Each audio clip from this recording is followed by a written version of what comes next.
the last 4 years, the threat has become much sharper. I think earlier the feeling was that at least China front would not get militarily activated. Yes. Yes, there are small incidents happening along the border, which is unsettled, but China wouldn't really pose a major military threat against India. And I think that military coercion along the LAC is now reality.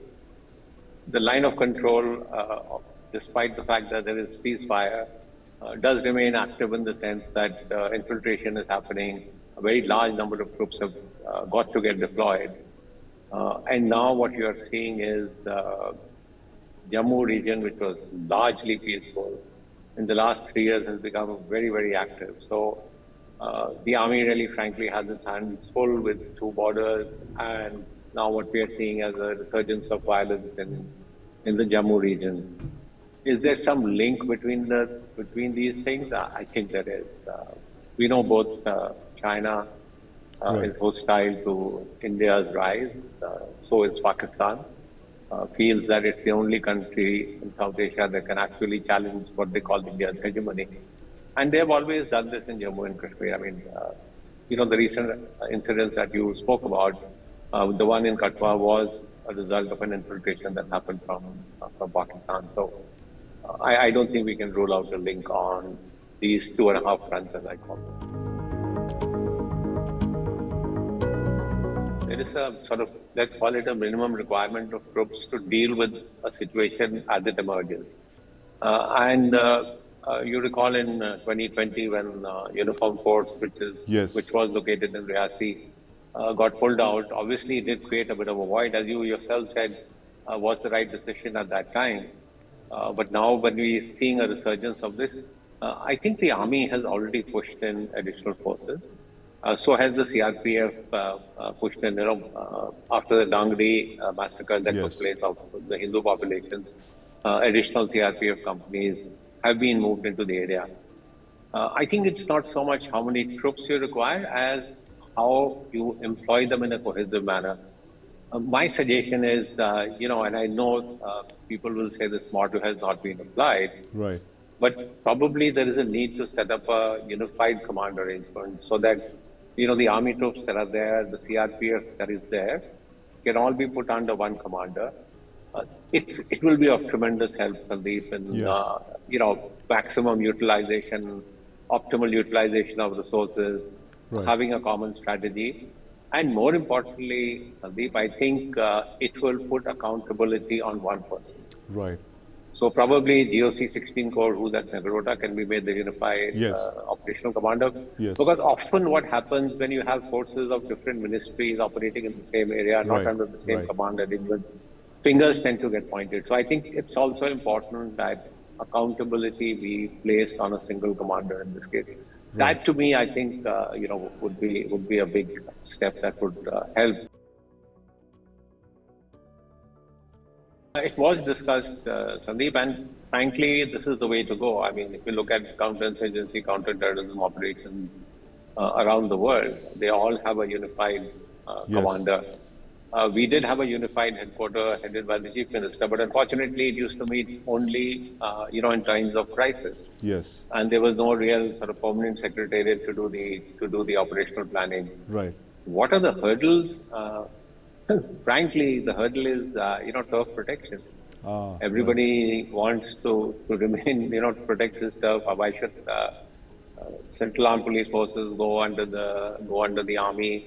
They should retain their independent character. And so what you have is road opening being done by the CRPF under some other commander, and some incident happens on the road. Yes. And then, all kinds of sort of questions are raised as to who was responsible. Was it the Rashtriya Rifle Unit? Was it the CRPF? I think all this will go away. The government really bites the bullet on this one.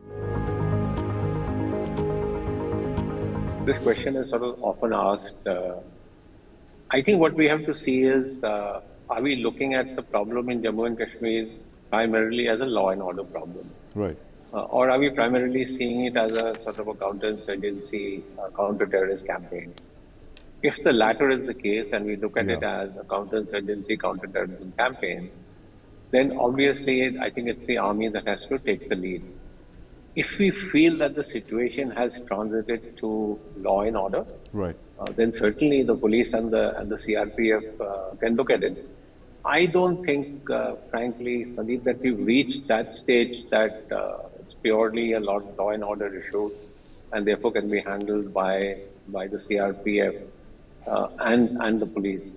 The other thing I think what we don't realize is that the army comes with some tremendous capabilities that are Yes. not there with the Central Armed Police Forces. Right. So you have, you have the logistics support, you have the communication units, you have the Right. engineering units, you have the UAVs, helicopters, which is all is required as a capability to operate in these areas. Right. If you think the CRPF can sort of have these capabilities, handle these, things are getting better, Sandeep, and Yes. at some stage, I think the army will have to hand over. Right. So, which is why I'm saying, why don't we integrate the CRPF and the army, sort of operate together, learn from, army's best practices. I think that would be the way to go forward. But if you ask me, can everything today be handed over to the CRPF and the police? I think the answer is no. This was also talked about a couple of years back for Jammu region. Yes. But then when the situation sort of spiraled out of control, I won't say out of control. When violence escalated, they said, okay, we are not talking about handing over the Jammu region to CRPF anymore. So I think we have still some way to go.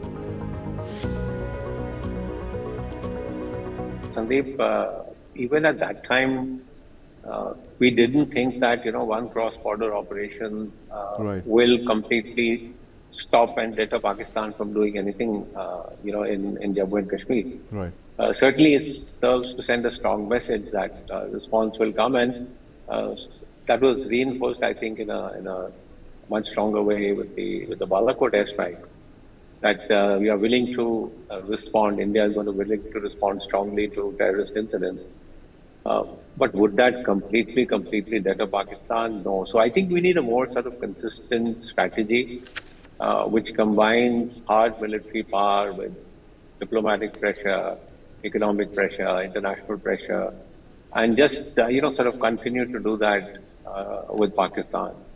Continue to sort of reinforce these are what our red lines are. I think that strategy would be more successful. Sometimes I feel we look at one odd incident and say by doing this we have sort of achieved our purpose. Yes. But it doesn't frankly work that way.